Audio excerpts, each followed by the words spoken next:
नमस्कार दोस्तों। आज इस घटना की कहानी हम आपके सामने लेकर आ गए हैं। ये बड़ी ही ज़्यादा खौफनाक घटना की कहानी है। उत्तर प्रदेश के एक छोटे से गांव में रहने वाले परिवार के साथ एक ऐसी दर्दनाक घटना घट गई कि सुनकर आपका दिमाग खराब हो जाएगा। किसी एक या दो व्यक्ति के साथ ये घटना नहीं घटी है, ये भूतिया घटना पूरे परिवार के साथ घटी।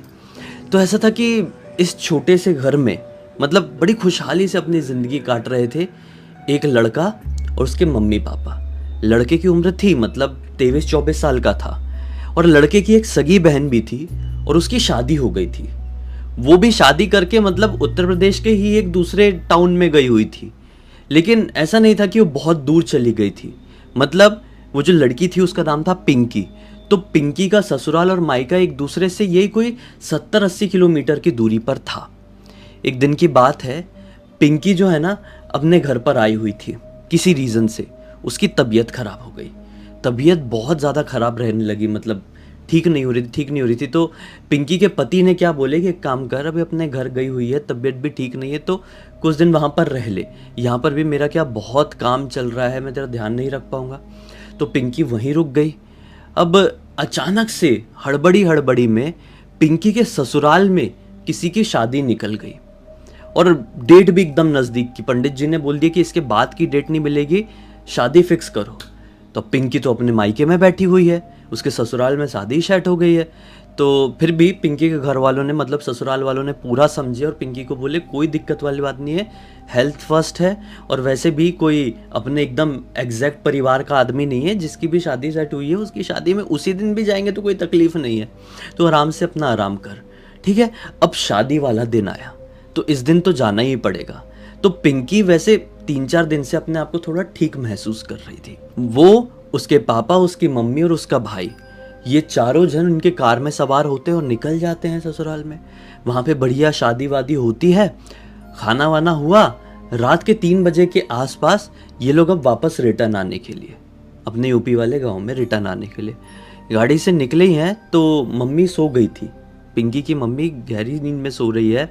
पिंकी का भाई गाड़ी चला रहा है, पिंकी जाग रही है, पिंकी के पापा जाग रहे हैं। बीच रास्ते में पिंकी ने बोली मुझे वॉशरूम जाना है, गाड़ी रोको। जंगल था घना, रात के 3:30 बज रहे थे। उसके भाई ने गाड़ी रोक दिया, पिंकी गई वॉशरूम, फिर भाई ने बोला रुक रुक मैं भी आता हूँ। फिर भाई और पापा भी चले गए। फिर इसके बाद सब लोग गाड़ी में बैठे हैं।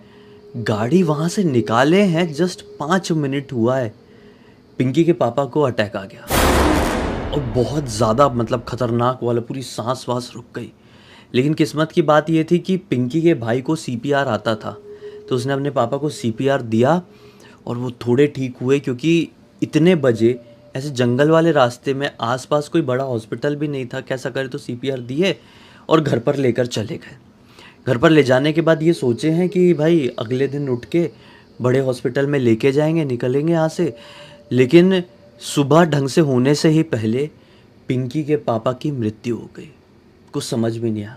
जैसे पिंकी के पापा की मृत्यु हुई ना, पिंकी के बिहेवियर में एक अजीबोगरीब बदलाव आ गया। अजीब तरीके से वो बड़बड़ाने लगी। उसके पापा की मृत्यु हुई है तो उसको रोना गाना चाहिए, तो वो कूद रही है, जिस प्रकार से लोग दंड बैठक मारते हैं वो कर रही है, पुशअप्स मार रही है। बोले ये क्या है, ये कर क्या रही है? मतलब जैसे हाथ में कुछ लकड़ी आ रही है तो वो ऐसा लकड़ी घुमाने वाला एक्सरसाइज में करते ना, वो करने लगी। डिप्स, फिर लटक रही है कहीं पे, चिनअप्स कर रही है। बोली क्या पागल हो गई है क्या ये, ऐसा क्या कर रही है? खैर जब अंतिम संस्कार हो गया तो जितने रिश्तेदार आए हुए थे सभी लोगों ने सोचे कि इसके दिमाग में कोई गहरी चोट पहुंच गई है, इसलिए ये ऐसा कर रही है, इसको किसी डॉक्टर को दिखाओ। डॉक्टर को दिखाए, कोई फ़ायदा नहीं हुआ। फिर दूसरे और बड़े डॉक्टर को दिखाए तो भी कोई फ़ायदा नहीं हुआ। फिर एक और डॉक्टर को दिखाए तो डॉक्टर बोलता है क्या कितना डॉक्टर करोगे, आपको देख के नहीं लग रहा है कि ये लड़की नॉर्मल नहीं रह गई, इसको कुछ बाहरी हवा लगी है? किसी पुजारी को दिखाओ, किसी पंडा तांत्रिक को दिखाओ। वो लेकर गए, तांत्रिक को दिखाए।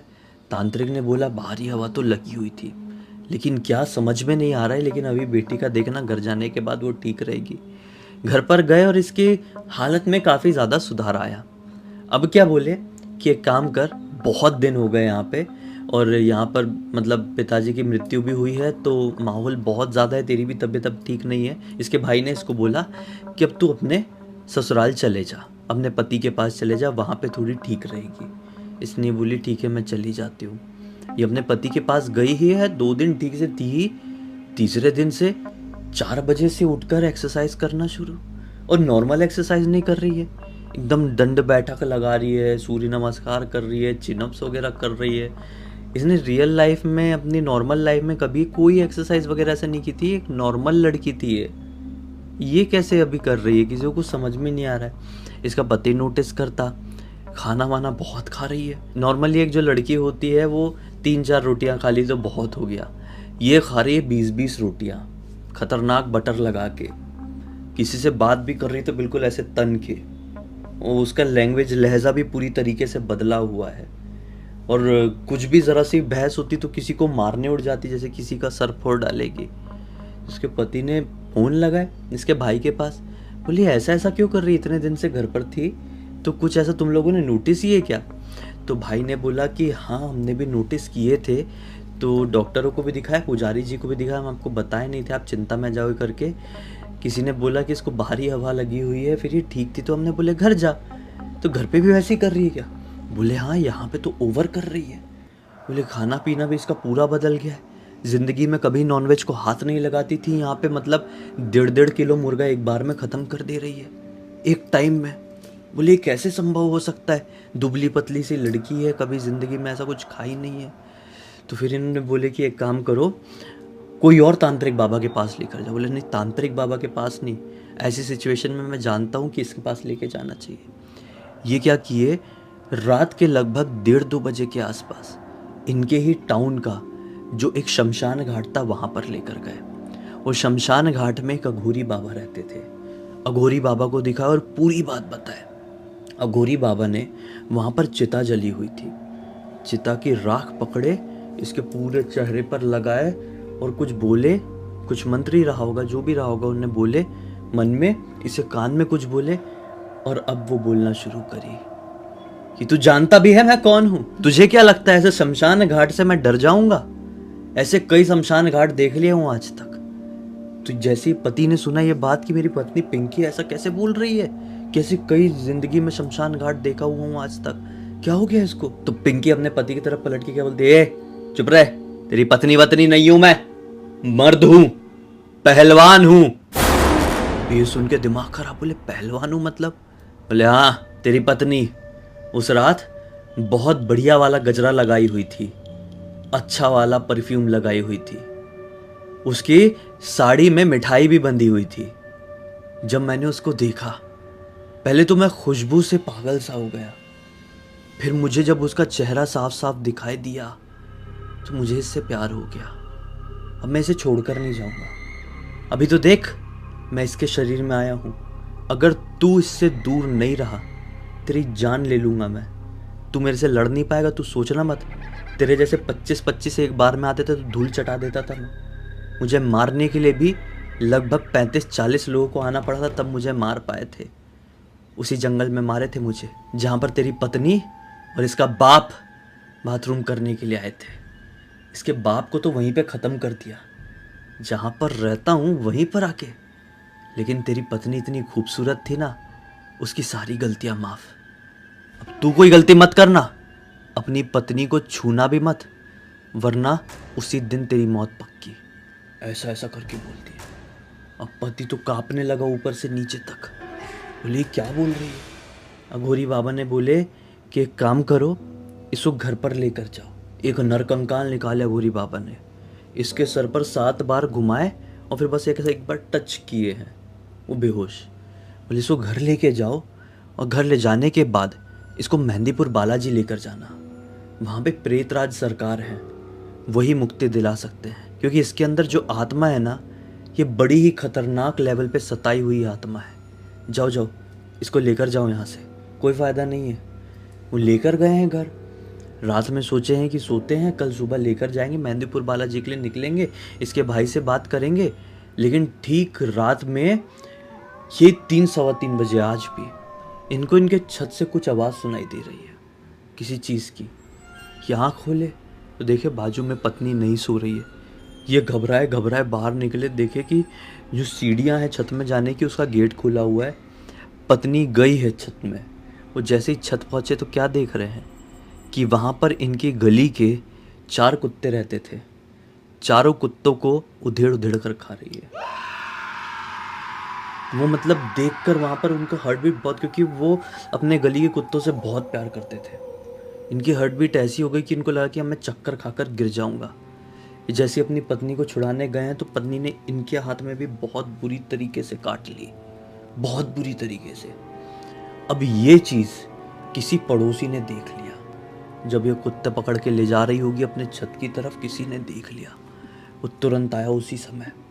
उसने बोला कि देखो, बाबा वाबा के चक्कर में मत पड़ो, ये सब इसको बड़ी गहरी दिमागी प्रॉब्लम हो गई है। इसको चेन्नई वगैरह लेकर जाओ, वहाँ पे मेंटल डॉक्टर्स अच्छे हैं, उनको दिखाओ। ये सबसे कुछ नहीं होगा, तुम अपनी पत्नी की ज़िंदगी ख़राब करके रख दोगे। और फिर हम पड़ोसी हैं, हमारे घर पे भी बच्चे हैं, ऐसा ऐसा हो जाएगा कुछ कुछ, तो भैया किसको जवाब देंगे हम, तुम अभी लेके जाओ। तो बोले ठीक है। सुबह तक इन्होंने जैसे तैसे करके अपनी पत्नी को एक कमरे में बांध के बंद करके रखे हैं। फिर अगला दिन निकला, भाई को बुला लिए सब। ये लोग सब चेन्नई गए हैं। चेन्नई में डॉक्टर के पास गए हैं तो डॉक्टर लोगों को मार रही है, नर्स लोगों को मार रही है। एक नर्स का सर फोड़ दिया इसने। डॉक्टर लोगों ने अपने लेवल पे सारा चेकअप कर लिए। डॉक्टर ने बोले कि इसको हाई लेवल का स्किज़ोफ्रेनिया हुआ है और इसको आपको मेंटल हॉस्पिटल में रखना पड़ेगा। वहाँ पर लगभग ट्रीटमेंट 1.5-2 महीने तक चला था। बोले इसको मेंटल हॉस्पिटल में रखना पड़ेगा, ऐसे ये ठीक नहीं हो पाएगी क्योंकि हमारी दवाई का कोई असर नहीं पड़ रहा है। लेकिन वहीं पर एक कंपाउंडर ने फिर से इनको यही बात किया। बोले आप मत करो ये सब, इनके शरीर में भूत आया हुआ है। हमने कई अपने ज़िंदगी में ऐसे केस देखे हैं। बहुत समय हो गया है ये दिमागी हॉस्पिटल में काम करते हुए। हम पेशेंट को देख के बता सकते हैं कि इसको दिमागी प्रॉब्लम है और भूत प्रेत का लफड़ा है। बहुत सारे लोग, आपके जैसे लोग, ऐसे मामलों में कंफ्यूज हो जाते हैं। आप इन्हें कोई बड़े मंदिर, कोई बड़े पुजारी के पास ही लेकर जाओ। फिर क्या था, आपस में पूरे परिवार के लोग तो थे ही, मतलब इसके मायके के लोग भी, इसके ससुराल के लोग भी आपस में डिसाइड किए कि हमें मेहंदीपुर बालाजी जाना ही चाहिए। मेहंदीपुर बालाजी गए हैं, वहाँ पे पुजारी जी से मिले हैं। अब सारी बात तो इनको पता थी कि पहलवान की आत्मा आई हुई है, पहलवान को इनसे प्यार है, वो छोड़ना नहीं चाहता है, अपने साथ ही लेके जाऊंगा, ऐसा ऐसा बोल रहे। सब बात बता दी पुजारी जी को, मेहंदीपुर बालाजी के। पुजारी जी ने अपना जो भी अनुष्ठान पूजा विधि थी शुरू की है। इसके ऊपर चलिए पूरे 11 दिन तक। फिर 11वें दिन इससे बोले कि बता तू क्या चाहता है, तू मुक्ति चाहता है कि नहीं। बोले नहीं, मैं चाहता हूँ मुक्ति तो इसी के साथ। 2 थप्पड़ मारे। बोले बहुत हो गया, 11 दिन से देख रहा हूँ, अभी बजरंग बली तेरे सामने आएंगे ना, सब खत्म हो जाएगा, वहीं पर भस्म हो जाएगा। क्या चाहता है सीधे सीधे बता दे। तो ये बोला कि मैं ठीक है मुक्ति लूंगा, मुझे भी ऐसा भटकना पसंद नहीं है, प्रेतराज सरकार के पास जाऊंगा मैं। वो खुद दौड़ते दौड़ते गई है और प्रेतराज सरकार के ऐसा चरणों में ऐसा पैर पड़ी और वहीं पर बेहोश। पुजारी जी, पूरे परिवार के लोगों ने, जितने लोग आए थे सबने देखे। बोले अब ये ठीक हो गई है, इसके अंदर जो भी आत्मा थी वो चली गई प्रेतराज सरकार के पास। अब इसे लेकर जाओ। अब इसको कोई भी हॉस्पिटल में डालना ज़रूरी है इसका, क्योंकि शारीरिक स्थिति भी तो ख़राब है। जितना स्पिरिचुअल वर्ल्ड कर सकता था उतना कर दिया है, भगवान ने कर दिया है। अब फिजिकल वर्ल्ड में आपको इसका साथ देना है। फिर इसे एक हॉस्पिटल में ले गए, वहाँ पर ये एडमिट रही लगभग 15-20 दिन तक, फिर ठीक हुई है। कुछ समय बाद पिंकी के भाई की भी शादी हुई और पूरी घटना की जानकारी वंदना को मिली, मतलब पिंकी की भाभी। और वंदना ने हमें इंस्टाग्राम पर लिख कर भेजी ताकि ये कहानी हम सभी को सुनाए, जिससे एक सबको बहुत अच्छी सीख मिले कि रात बेरात आप कहीं से भी लौट रहे हो, अनजान जगह से आ रहे हो, वहाँ पे अंधेरा है, जंगल है, खंडर है, कुछ भी है, वहाँ पे वॉशरूम करने वगैरह मत रुके, क्योंकि इनके पापा की जान चली गई एक गलती की वजह से, इनकी जान जाते जाते बची है। और अगर आपको ज़रूरत है ही, करना ही है, तो भाई आप ना पहली बात तो परफ्यूम गजरा वजरा मिठाई विठाई लेके तो निकलो ही मत घर से बाहर। रात में ये सारी चीजों से बचना चाहिए। मैंने भी देखा है कि बहुत सारी औरतें होती है जिनको गजरा लगाना पसंद है, वो रात के टाइम में भी ऐसे ट्रेन में भी आती है, लोकल ट्रेन जैसे मुंबई में, वो गजरा लगा के अपने बाल में और अपने घर जाती हैं, ट्रेन से भी खरीद लेती हैं, लगा लेती हैं, जबकि उनको ये सारी चीज़ें नहीं करनी चाहिए। गजरा में एक बहुत ही खूबसूरत खुशबू होती है, बहुत ही अच्छी खुशबू होती है जो दूर दूर तक फैलती है, और जो एनर्जी होती है, भूतिया एनर्जी, उनको मौका चाहिए होता है कि हमको कोई अच्छी खुशबू आए या कोई हमको अच्छा दिखाई दे और हम उनको पजेस कर ले। तभी तो इतने सारे केसेस आते हैं जिसमें बहुत सारी औरतें, शादीशुदा औरतें इतनी पजेस मिलती है, बहुत सारे मंदिरों में, बहुत सारे बाबाओं के पास जाती हैं, क्योंकि भूत प्रेत उनको ही पजेस करते हैं, क्योंकि उनके अंदर से वैसी खुशबू आती है। क्योंकि ऐसी भटकती हुई आत्माएं ना शरीरों की भी तलाश में रहती है। हाँ। और वो सबसे ज्यादा अट्रैक्ट लड़कियों से ही होती है, खुशबू कहो, बाल कहो, या फिर उनका शक्ल कह लो। खैर, इसी एक नोट के साथ अब इस कहानी का अंत करते हैं। अब तक इस वीडियो को देख लिए हैं तो लाइक ज़रूर कर देना, चैनल को सब्सक्राइब करके बेल आइकन दबा के ऑल के ऑप्शन में क्लिक करना, क्योंकि इसी तरह के हैरान कर देने वाले खौफनाक वीडियोस डेली आप लोग के सामने लेके आते रहते हैं। इंस्टाग्राम की लिंक इस वीडियो के डिस्क्रिप्शन बॉक्स में मिल जाए, क्लिक करके डायरेक्टली वहाँ पर पहुँच जाना। और इसी तरह की कोई भी कहानी, टॉपिक या जानकारी आप लोग के पास भी तो लिख भेजना, हो सकता है हमारा अगला वीडियो कल आपके हिसाब से ही बन रहा हो। तो चलिए कल फिर से मिलते हैं, तब तक के लिए बहुत बहुत धन्यवाद। आपका दिन शुभ हो।